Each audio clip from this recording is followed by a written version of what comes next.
এই বছরের প্রথম ইলিশ মাছ খেলাম আজকে আমি।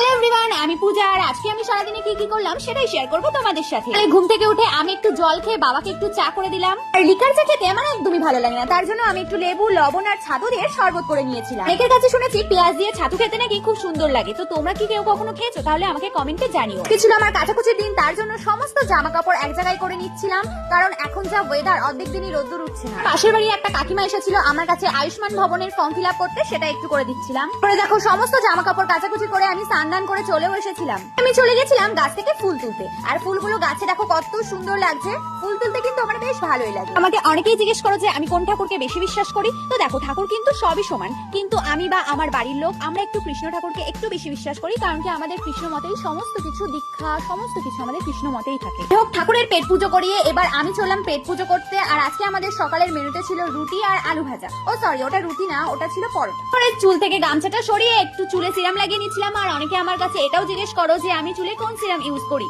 তো এর আগে আমি লরিয়ালের সিরাম ইউজ করতাম, তো ওটা তো খুবই ভালো, কিন্তু এবারটা আমি স্ট্রিক্সের সিরাম ইউজ করি, তো এটাও মোটামুটি ভালোই। তারপরে ছাদে জামা কাপড় মেলতে চলে গেছিলাম। আর আজকে যেহেতু সকাল থেকেই খুব রোদ্দুর উঠেছিল, সেজন্য জামা কাপড়গুলো ছাদেই মেলে দিয়েছিলাম। থেকে নিচে নেমে দেখি বাবা বাজার করে চলে এসেছে। তো কি বাজার করেছে সেটাই আমি দেখতে গেছিলাম। আর এদিকে দেখো ঘ্যাটকল নিয়ে এসেছে, যেটার পাতা বাটা খেতে আমার দারুণ লাগে। আজকে কিন্তু বাবা বাজার থেকে আমার দুই রকমই ফেভারিট মাছ নিয়ে এসেছিল, চিংড়ি মাছ আর ইলিশ মাছ। এই দুটো মাছই আমার সব থেকে বেশি খেতে ভালো লাগে। অনেকেই আমাকে বলে যে আমাদের বাড়িতে এত ভালো ভালো রান্না হয়, তারপরেও কেন আমি এত রোগা।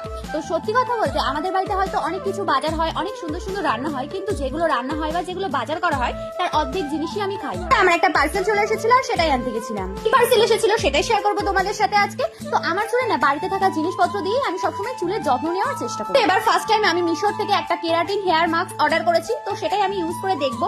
আর যদি ভালো হয় তোমাদেরকে অবশ্যই জানাবো, কারণ কি তোমরা অনেকেই জানতে চাও যে আমি চুলে কিভাবে যত্ন করি। তো যদি ভালো হয় তোমাদেরকেও লিংক দিয়ে দেবো, তোমরাও চাইলে কিনে নিতে। তারপরে মনামিদের বাড়িতে গেছিলাম, দেখি ও মুখে কি সব যেন মাখছে। ও বললো আই তোকেও মাখিয়ে দিই। আমি মাখবো না বলে বাড়িতেও চলে আসলাম, কিন্তু কে শোনে কার কথা। সেই আমাদের বাড়িতে এসে দেখো আমার মুখে এসব মাখিয়ে দিল। যদিও এটা খারাপ কিছু না, এটা ছিল চিয়া সিডস, আর মুখে কিন্তু বেশ একটা গ্লো চলে এসেছে। তো থ্যাংক ইউ মনামি। একটু রান্না করে চলে গেছিলাম রান্না করতে। যদিও আমি সব দিন সবসময় রান্না করি না, কিন্তু আমাদের বাড়িতে বেশ কিছু কিছু জিনিস আছে যেগুলো আনলেই বাবা আমাকেই রান্না করতে বলে। আজকে রান্না করেছিলাম সর্ষে ইলিশ। আর ইলিশ মাছ কিন্তু ভেজে রান্না করার থেকে কাঁচা রান্না করাটা আমার কাছে একটু বেশি ভালো লাগে। নাও শেষ, বসে পড়েছিলাম দুপুরের খাবার খেতে। আর আজকে আমাদের বাড়িতে দুপুরের মেনুতে কি কি ছিল সেটাই বলি শোনো। তো এটা হচ্ছে সজনে বা নজনে ডাটা উনানে পুড়িয়ে তারপরে ভর্তার মতো করে মাখা, খেতে কিন্তু দারুণ টেস্টি। খেতে চাইলে আমাকে কমেন্ট করো, আমি রেসিপিটা দিয়ে দেবো।